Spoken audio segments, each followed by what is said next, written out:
कथा की दुनिया में आप सभी का हार्दिक स्वागत है। आज की इस वीडियो में हम बछबारस, जिसे ओग द्वादशी भी कहा जाता है, इसके विषय में जानेंगे। इसकी संपूर्ण जानकारी, क्या है व्रत की विधि, क्या है इसकी कहानी, कैसे ये व्रत करें, क्या पूजन सामग्री लगती है इस व्रत में, सब जानेंगे। वीडियो शुरू करने से पहले आपसे एक रिक्वेस्ट है, यदि आप मेरे चैनल पर पहली बार आए हैं तो चैनल को सब्सक्राइब कर लीजिए और जानकारी और वीडियो अच्छा लगे तो उसे लाइक भी करिएगा। चलिए वीडियो शुरू करते हैं। भारतीय धार्मिक शास्त्रों के अनुसार बछवारस प्रतिवर्ष जन्माष्टमी के 4 दिन के बाद भाद्रपद महीने के कृष्ण पक्ष की द्वादशी या बारस के दिन मनाया जाता है। इस दिन गाय और बछड़े की पूजा की जाती है।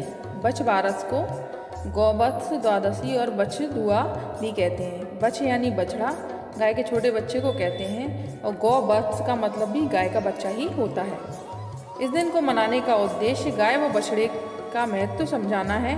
बछवारस का पर्व राजस्थानी महिलाओं में और उत्तर भारतीय महिलाओं में अधिक लोकप्रिय है। इस दिन महिलाएं बछवारस का व्रत रखती हैं। यह व्रत सुहागिन महिलाएं सुपुत्र की प्राप्ति और अपने पुत्र और संतान की मंगल कामना के लिए और परिवार की खुशहाली के लिए रखती हैं। गाय और बछड़े का पूजन इस दिन किया जाता है। इस दिन गाय का दूध और दूध से बने हुए पदार्थ जैसे दही, मक्खन, घी आदि का उपयोग नहीं किया जाता। इसके अलावा गेहूँ तथा इससे बने सामान भी नहीं खाए जाते। इसके अलावा इस व्रत के दौरान एक विशेष चीज़ का ध्यान रखा जाता है कि भोजन में चाकू से कटी हुई किसी भी चीज़ का सेवन नहीं करते हैं। इस दिन अंकुरित अनाज जैसे चना, मोठ, मूंग, मटर आदि का उपयोग किया जाता है। भोजन में बेसन से बने आहार जैसे कढ़ी, पकौड़ी, भजिए आदि तथा मक्के, बाजरे, ज्वार आदि की रोटी तथा बेसन से बनी मिठाई का उपयोग किया जा सकता है। इस दिन घरों में विशेषकर बाजरे की रोटी बनाई जाती है, जिसे शोगरा भी कहा जाता है, और अंकुरित अनाज की सब्जी बनाई जाती है। इस दिन गाय के दूध की जगह भैंस या बकरी के दूध का उपयोग करना चाहिए। इसलिए आप जब भी इस दिन दूध लें तो ध्यान रखें कि वह दूध गाय का नहीं होना चाहिए। अब हम जानेंगे बछवारस की पूजा सामग्री। पूजा के लिए भैंस का दूध और दही लेना चाहिए। भीगा हुआ चना और मोठ लें। मोठ बाजरे में घी और चीनी मिलाएं। पूजा के उगे हुए मोठ, बाजरी और बाजरी के आटे की 4 पिंडियाँ लेते हैं। चने की दाल का लड्डू, कच्चा दूध, मेहंदी, मौली, चावल, गुड़, सुपारी, पैसे, ब्लाउज पीस, फूल माला लेकर गाय की पूजा करनी चाहिए। अब इसकी पूजा विधि के बारे में हम जान लेंगे। बच्चों पर ममता और स्नेह से जुड़ा लोक पर्व बछवारस पारंपरिक हर्षोल्लास से मनाया जाता है। सुबह जल्दी उठकर नहा धोकर शुद्ध कपड़े पहनकर पूजा की सामग्री तैयार कर लें। दूध देने वाली गाय और उसके बछड़े को साफ पानी से नहलाकर शुद्ध कर उन्हें नए वस्त्र उड़ाएं, फूलमाला पहनाएं, उनके सींगों को सजाएं, उन्हें तिलक करें। गाय के रोली का टीका लगाकर चावल के स्थान पर बाजरा लगाएं। गाय और बछड़े को भीगे हुए अंकुरित चने, मूंग, मोठ, बाजरा, मटर, चने के बिरले, जौ की रोटी आदि खिलाएं। गौ माता के पैरों की धूल से खुद के तिलक लगाएं और कुएं की भी पूजा करें। कुएं के प्रतीक के तौर पर घरों के बाहर गोबर से घेरा बनाकर उसमें पानी भरकर पूजन किया जाता है। यदि गोबर ना मिल पाए तो एक पाटे पर मिट्टी की बछवारस बना सकते हैं आप। जैसे गीली मिट्टी ली, उससे आप बावड़ी बनाएं।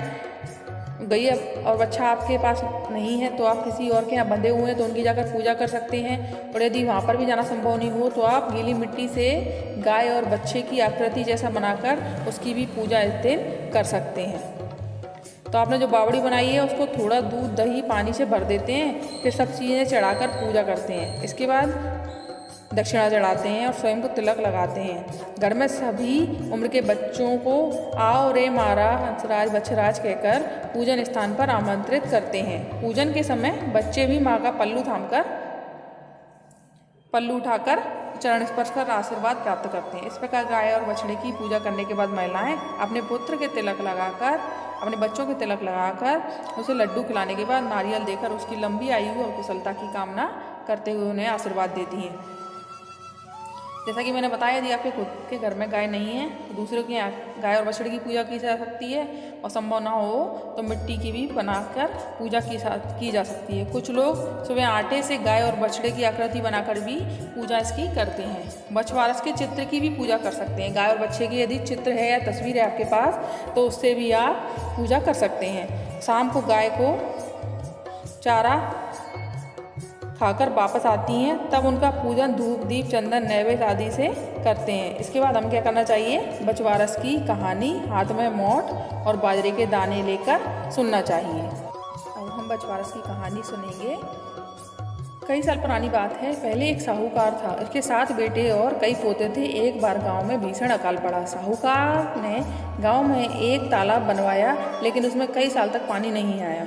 वह चिंता में रहने लगा। साहूकार ने पंडितों से उपाय पूछा। पंडितों ने बताया कि तुम्हारे बड़े बेटे या बड़े पोते में से एक की बलि दे दो तो पानी आ सकता है। साहूकार ने सोचा कि किसी भी प्रकार से गाँव का भला होना चाहिए। साहूकार ने बहाने से बहू को एक पोते हंसराज के साथ पीहर भेज दिया और एक पोते को अपने पास रख लिया, जिसका नाम बछराज था। बछराज की बलि दे दी गई। तालाब में पानी भी आ गया। साहूकार ने तालाब पर बड़े यज्ञ का आयोजन किया, लेकिन झिझक के कारण बहू को नहीं बुलाया। बहू के भाई ने कहा, तेरे यहाँ इतना बड़ा उत्सव हो रहा है और तुझे क्यों नहीं बुलाया? मुझे बुलाया है, मैं तो जा रहा हूँ।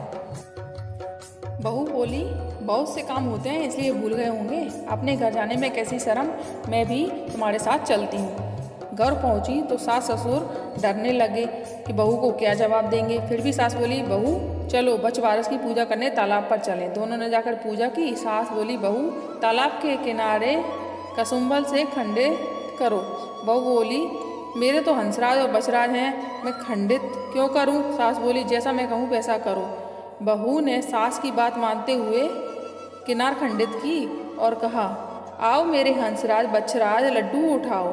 सास मन ही मन भगवान से प्रार्थना करने लगी, हे बछवारस माता मेरी लाज रखना। भगवान की कृपा हुई। तालाब की मिट्टी में लिपटा हुआ बछराज व हंसराज दोनों दौड़े आए। बहू पूछने लगी, सासू जी ये सब क्या है? सास ने बहू को सारी बात बताई और कहा, भगवान ने मेरा सत रखा। आज भगवान की ही कृपा से सब कुशल मंगल है। खोटी की खड़ी अधूरी की पूरी, हे बछवारस माता जैसे सास का आपने सत रखा वैसे सबका सत रखना। कहते को सुनते को हुकारा बढ़ते को।